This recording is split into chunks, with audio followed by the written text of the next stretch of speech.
If you got this far, please like and subscribe. Pavan and I are doing this so that you go beyond your textbooks, beyond syllabus, and read good books. Again, this subject is based on money and by an author called David McWilliam, who's written this book called Money, and he's inspired us to do this podcast for you. I hope you like the first segment, which explained how fiat currency worked. Now we're going to talk about how the world till 1972 worked on a metallic standard, either linked to gold or silver. And that itself is very interesting. And I would like to know from Pavan, of course, I'll be taking questions from Pavan as well. Pavan wants this to be a discussion. Pavan, quickly, why were we linking everything to gold till 1972? At least America ended the gold standard in 72. India had to pledge gold to raise loans in 1991 when we moved on to complete monetary economics, right? Your thoughts on what the gold or silver standard is? Sure. So there are two ideas that we'll have to explore. Right? One is the value that we ascribe to metals, especially silver and gold. Now, given the nature of these metals themselves, they are valuable, right? Because they are not ubiquitously available. I mean, you won't. It's not like earth. It is not like soil, right? There is a value. Finite. Correct. Exactly. Sorry. Yes. That's the word, right? It is finite. So because it is finite, and that also takes us to the cryptocurrency. Correct. Come to that, right? It is finite. Yes. So because it is finite, it is valuable. And given that it is valuable, and especially the Italians, the Romans, also the Indians, the Chinese, I think anywhere in the world, they would have issued currency as coins, either minted in silver and of course gold.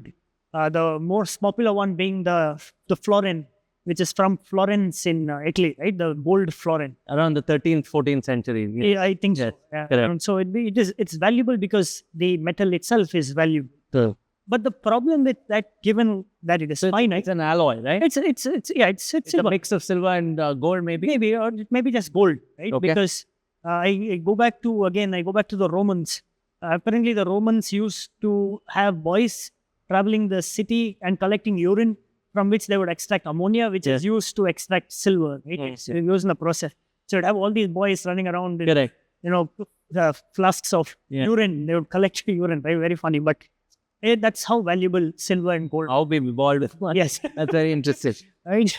So that is very interesting. The second part of the value that you give to money is how much can money circulate, right? The importance of money or the value of money itself comes from its circulation. The more money is able to circulate, the more valuable it is. Because if money is not in circulation, which means people don't trust money. And if people don't trust money, money loses value. Yeah. So the circulation of money is as important as the value of money itself is. So how do you make sure money circulates fast? Correct. So let me give you an example. I want to bring this up. Let's say the US was the biggest adapter of this standard. And say I have $100 worth of gold in the reserves, which means I can only circulate $100 worth of currency. No. So again, let's take a step back.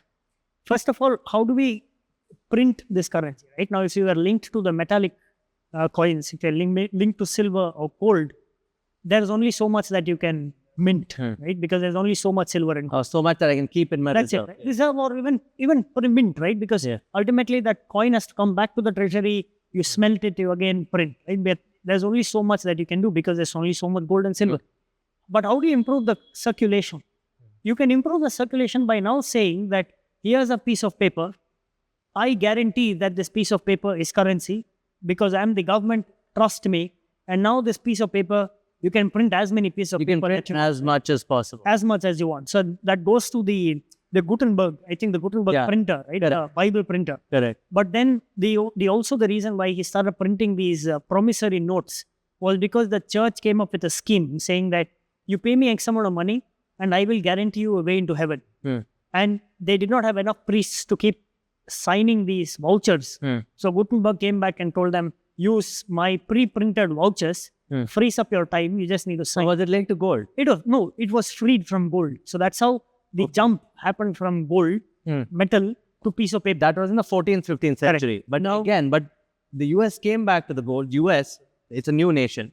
US was formed in 1775, but they adopted the silver standard first, Correct. which was linked to the Spanish silver, right? The amount of silver that Correct. the Spanish had minted, Correct. right? And their dollars were based on the Spanish silver. Correct. But then they moved to gold around 1865 after the Civil War. What is that? Yeah, that linking to, you'd see that there is a transformation from currency to paper. Yes. Now, paper is linked as X times of money that you have. So in terms again, of going gold, back, right? I have $100 worth of gold in the reserve, Correct. which means I can print X amount X of amount, correct. Right? So that X amount of paper money, people have to believe that, or they'll have to trust that paper money, right? So you see that metal moved to paper. Paper comes from decree. Paper is linked to X amount of gold. Okay. And now the paper circulates. Okay, fine. And why? And that paper has many, linking to gold or silver had many problems. Correct. One is inflation. Again, limitation. What is the limitation? Limitation is, again, when you say X amount of gold, you're limiting the flow of currency, right? So you can't print more. You can't print more because you've limited it in terms So of then gold. things become expensive. Yeah, because again, you can't print. The thing is, you need, see, money has to flow. Correct. Currency has to flow. Now, central to this, back then there were no central banks controlling the interest rate. There was no concept of, Correct. can I raise rates? Correct. Right? Correct. So money is free flowing, but if you limit money, if you limit the flow of money, you're limiting the economy, right? If you delink, So then deflation can happen or inflation can but happen. beyond inflation or deflation, the fact is you should allow money to circulate. Correct. So if you stop saying that it will be X times of gold or X times of silver, I just print currency and you believe me because I'm the government. Money will flow freely. Yes. Right? But Now, what is the problem? yeah, you cannot allow money to flow as freely as possible. Then Because inflation will wreck the economy. Then your exchange rate will be bad. Exchange rate will be bad. Inflation will be bad. There are other problems. So your currency loses value. So you cannot just keep printing money, right? You delink metals from paper, print money, but you also have an overarching organization like the central bank, which will regulate how much money or how much paper money can flow in it. So they stopped it because they could not expand the monetary market. Correct. So Right. now you But free. today we are living in a monetary market of expansion. Correct. Which means there's free float of money, Correct. right? Correct. Your currency is valuable as long as you control inflation. Correct. And that it doesn't become deflationary Correct. also. And the value of services, goods that your country produces.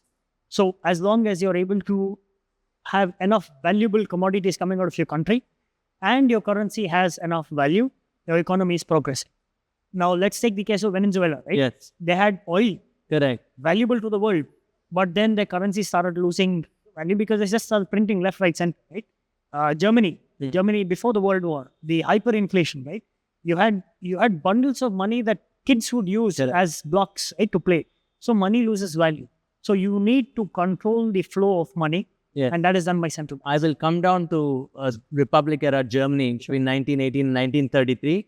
You were right. People had to carry money. Their salaries were paid in buckets. Correct. That didn't make them rich. They had to spend that money that day. Same day. Because of inflation and deflationary pressures later also. And the loss of the currency, which is the marks, right? The Deutschmark lost its value. We'll get into that towards the end. I want to cover bus, shoes, and currencies lost value. Because it happened to India also almost in 91. Balance of payments problem. We'll get into that in the end. This is an interesting segue. So it is historically linked that when you are linked to a currency, linked to gold or silver, there's only that much that is minted. Correct. That much can be kept in the reserve. You cannot keep printing more than its value, right? You can print X amount of times, but not more. Not more. And as the world is growing, you need more money. Yes. And as you need more money, you need to delink the metals to currency. Of course, you have several countries still linked their metals. You also have countries that link their currency to the US dollar. US dollar, of course, has become as important as gold now. It carries a weight. Bretton Woods conference, we can go into all of We'll go into all that when we do the economic segment. Sure. By the way, don't get fooled by the Bitcoin guys at this point of time who will say their coins are infinite. They are still finite. Yes. Bitcoin is still finite, but I would still place my trust because In It's not addition, guaranteed by anybody. It's private money. correct. Which is why trust is important. Money has to come with trust. So private money that is not backed by trust. Now, of course, the people who created cryptocurrency will say, why should we believe the central government? We should believe the central government because that brings the element of trust in money. Absolutely. One day we will do, one of these days, by the end of the year, we'll do public money versus private money and why the Bitcoin argument. We will do it so that you understand that is more of a political discussion. Correct. And also, I think our discussions are not answers. It is more to spark curiosity, ideas within you. We encourage you to go back and read. Yeah. Right. That is the whole purpose of this session. So if you got so far, you understood what fiat currency means, which are the three parties: government, central bank, commercial banks, and from there on, consumers, companies, borrowing money, returning money, interest rates, regulation. And then we moved till 1972, which is a gold standard, where your currency is linked to a metal, but you can't print more paper because your currency will become invaluable, will lose value. And therefore, inflationary pressures and money will be useless. And you cannot even buy a piece of bread or even your idli. Yeah. Right? So if you come so far, again, like and subscribe. I'll keep saying this many times. And we will now move into an interesting segment, which is about bonds and stocks, which is as old as paper currency and maybe even older. And Pavan and I will try to, tell you about those, what do you want to call them? Are bonds and stocks money also in a way? It is money. It is ultimately paper. It is still a different kind of paper, which different has kind of paper, different experiment. Yes.